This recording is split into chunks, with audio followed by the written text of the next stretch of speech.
السلام علیکم. Controversy today کے ساتھ آپ کی خدمت میں حاضر ہیں. جیسا کہ آپ کو معلوم کہ اب تک کی اہم خبریں اور ان خبروں پر ہمارے تبصرہ نگاروں کی رائے.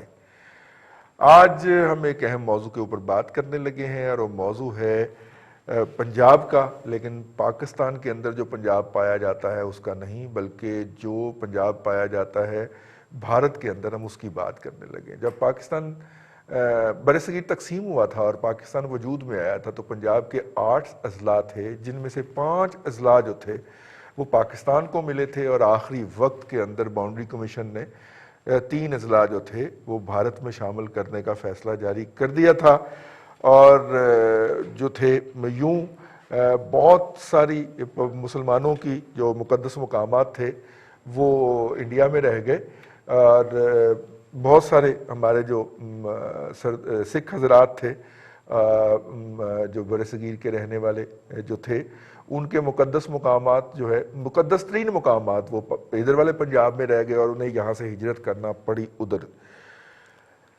یہ ہے جی تاریخ کی کہانی. لیکن تاریخ ایک دفعہ پھر اپنے اسی موڑ پہ واپس آ کے کھڑی ہو گئی ہے. اس وقت دنیا کے اندر کرونا کے باعث زرعی اجناس کی قیمتیں جو ہیں ان کا بیڑا غرق ہوا ہے. برصغیر کے اندر 2 ممالک جو زرعی اجناس کے اندر لیڈ کرتے ہیں ان میں پاکستان اور بھارت شامل ہے، اور یہاں پہ پنجاب جو ہے وہ فوڈ باسکٹ سمجھی جاتی ہے. دنیا بھر کی حکومتوں نے اپنے کسانوں کو فوڈ کے اوپر سبسڈی دی ہے، لیکن ان دونوں حکومتوں نے نہیں دی. ہماری حکومت تو اس فرض سے فارغ ہو گئی ہے. ہمارا کسان جب احتجاج کرنے لاہور آیا تھا تو ہمارے پرائم منسٹر کے پسندیدہ ترین پولیس آفیسر نے 2 کسان جان سے مار دیے تھے. 500-600 کو پکڑ کے اندر بند کر دیا تھا، جن کو 5-5 ہزار روپیہ فی بندہ لے کے تو پولیس نے چھوڑا. تو اس کے بعد کسان بیچارے کی جرت نہیں ہوئی، کیونکہ پہلی 2 فصلوں سے اس کا بیڑا غرق ہو گیا ہوا تھا. اسے کہا گیا کہ تم اسی ریٹ پہ گنا بیچو گے جس ریٹ پہ تب بیچتے تھے جب چینی کے ریٹ 45 روپے کلو تھے. اب چینی 110 ہو گئی ہے لیکن گنا وہ اسی ریٹ پہ بیچے گا. اسی طرح اس کی دیگر زرعی مداخل. اور اگر میں آج کل آپ کو بات بتاؤں تو رائس جو ہے اس کی پرائس جو ہے وہ پچھلے سال سے بھی کم ہے، حالانکہ ڈیویلیوشن ہو چکی ہے تقریباً 60% کی، لیکن پرائس اس کی کم ہے. ہماری طرف تو یہ ایشو ہو گیا ٹائم فش. کسان بیچارہ دوبارہ جا کے کھیتوں میں چھپ گیا. بھارت میں نہیں چھپ رہا جی، دلی کو انہوں نے لاک ڈاؤن کیا ہوا ہے. کچھ لوگ اس کو سکھوں کا مسئلہ بنانا چاہتے ہیں، کچھ لوگ کہتے ہیں کہ نہیں یہ پنجاب کا مسئلہ ہے، پنجاب کی آبادی کا مسئلہ ہے. یہ مسئلہ ہے کیا؟ آج ہم اس کے اوپر بات کریں گے. اور اتنا پرلونگ کیوں ہو گیا ہے یہ ایشو؟ اس کے اوپر جسٹن ٹروڈو صاحب جو ہیں کینیڈا کے پرائم منسٹر، انہوں نے بات کی. بھارت نے اس کا بہت برا منایا. نیوزی لینڈ کی جو وزیر اعظم ہیں شاید انہوں نے بھی اس پہ کچھ بولا اور بھارت نے اس کا بھی بڑا برا منایا. لیکن یہ جو لاک ڈاؤن ہے کیپٹل کا اور فیڈرل کیپٹل کا جو پرلونگ کرتا جا رہا ہے، اور وہاں پہ پولیٹیکل جو ہے ظاہر ہے ہمارے ہاں سے جمہوریت بہت بہتر ہے، تو وہاں پہ بندے تو انہوں نے نہیں فارغ کیے یا مارے قتل کیے، لیکن بہرحال مسئلے کا حل تو جمہوریت نہیں نکالنا ہے. تو اس پہ آج کا پینل آپ سے انٹروڈیوس کرواتے چلیں. لاہور اسٹوڈیو میں ہمارے ساتھ موجود ہیں میاں سیف الرحمان صاحب، ایڈیٹر ہیں جی دی نیوز انٹرنیشنل جو اخبار ہے انگریزی کا، اور انگریزی میں کالم بھی لکھتے ہیں. بہت شکریہ میاں صاحب. اور ان کے ساتھ ہیں ہمدم درینا جناب ارسلان رفیق بھٹی صاحب، ہمارے لاہور بیورو چیف، سینئر صحافیوں میں آپ کا شمار ہوتا ہے، اور اب تو ماشاءاللہ مونچھوں میں بھی سفید بال آ گئے بہت ہی سینئر ہو گئے. اور آج ہمیں لندن سے جوائن کر رہے ہیں جی ہماری خصوصی دعوت کے اوپر سردار جوگا سنگھ صاحب. آپ ورلڈ سکھ پارلیمنٹ کے سپیکر ہیں، اور جو ہے وہ اس حوالے سے کیونکہ اگر ہم اس وقت جو پنجاب کا ایشو ہے وہ پرو کانگریس اور پرو بی جے پی میں بٹ گیا ہوا ہے، اگر ہم انڈیا سے کسی کو لیتے ہیں تو وہ پرسپیکٹو آ جائے گا. ہم نے کہا ایک باہر سے بندہ لیتے ہیں جو ایک نیوٹرل پرسپیکٹو دے سکے اور اصل میں بتا سکے کہ یہ ایشو ہے کیا. تو میاں سیف الرحمان صاحب آپ کی اجازت سے سردار جوگا سنگھ صاحب سے سمجھتے ہیں کہ یہ ایشو ہے کیا، کیونکہ اس کا کموڈٹی کا سائیڈ تو سردار جی میں نے عرض کر دیا ہے، تے تسی ہن دسو نا کہ اصل وچ ایشو کی ہے گا. جی جو پنجاب میں فصلوں کے باؤ ہے بہت تھوڑے ہیں، اور ہر سال بہت کسان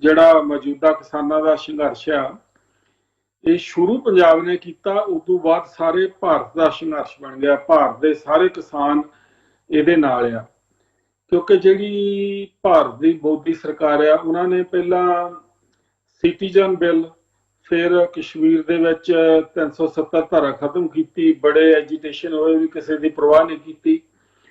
ਹੁਣ ਵੀ ਆਈ ਥਿੰਕ ਜਿਹੜੇ ਕਿਸਾਨ ਆ ਉਹਨਾਂ ਲਈ ਆਖਰੀ ਚਾਂਸ ਆ। ਜੇ ਇਹ ਆਪਣਾ ਸੰਘਰਸ਼ ਮੋਰਚਾ ਨਾ ਜਿੱਤ ਸਕੇ ਤਾਂ ਜੋ ਪੰਜਾਬ ਹੈ ਉਹ 47 ਚ ਵੀ ਬਹੁਤ ਉਹਨਾਂ ਨੂੰ ਦੁੱਖ ਤਕਲੀਫਾਂ ਦਾ ਸਾਹਮਣਾ ਕਰਨਾ ਪਿਆ ਪੰਜਾਬੀਆਂ ਨੂੰ, ਉਦੋਂ ਬਾਅਦ 84 ਵਿੱਚ, ਤੇ ਉਦੋਂ ਬਾਅਦ ਹੁਣ ਆਉਣੇ ਵਾਲੇ ਦਿਨਾਂ ਵਿੱਚ ਵੀ ਕੀਤਾ ਜਾ ਸਕਦਾ।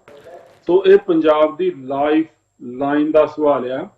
ਇਸ ਲਈ ਇਹ ਸ਼ੁਰੂਆਤ ਬੇਸ਼ੱਕ ਪੰਜਾਬ ਨੇ ਕੀਤੀ ਆ, ਪਰ ਇਹ ਜਿਹੜਾ ਹੁਣ ਮੋਰਚਾ ਹੈ, ਜਿਹੜਾ ਸਾਰਾ ਇਹ ਅੰਦੋਲਨ ਹੈ, ਸਾਰੇ ਹਿੰਦੁਸਤਾਨ ਦਾ ਬਣ ਗਿਆ। ਔਰ ਸਰਕਾਰ ਅਜੇ ਤੱਕ ਕੋਈ ਵੀ ਉਹਨਾਂ ਨਾਲ ਕੰਪਰੋਮਾਈਜ਼ ਕਰਨ ਨੂੰ ਤਿਆਰ ਨਹੀਂ ਹੈ। ਕੋਈ ਰਾਈਟ ਵਿੰਗ ਬੜੀ ਕੱਟੜਵਾਦੀ ਸਰਕਾਰ ਆ, ਅੰਦਰ ਉਹਨਾਂ ਨੂੰ they don't really care about people human rights। ਤੇ ਹੁਣ ਦੇਖੀਏ ਆਉਣ ਵਾਲੇ ਦਿਨਾਂ 'ਚ ਕੀ ਹੁੰਦਾ। ਹੁਣ ਤੱਕ 5-7 ਬੰਦੇ ਇਹਦੇ ਵਿੱਚ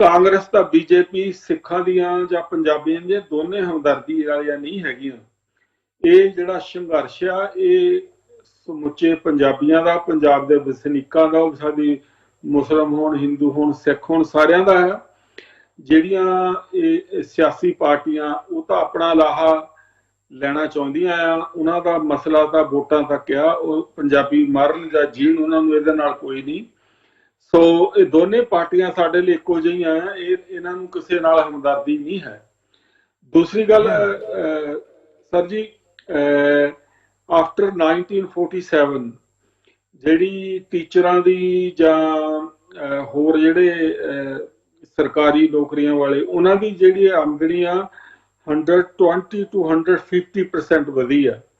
ਜਿਹੜੇ ਫਾਰਮਰ ਆ ਉਹਨਾਂ ਦੀ ਆਮਦਨੀ 19% ਵਧੀ ਆ।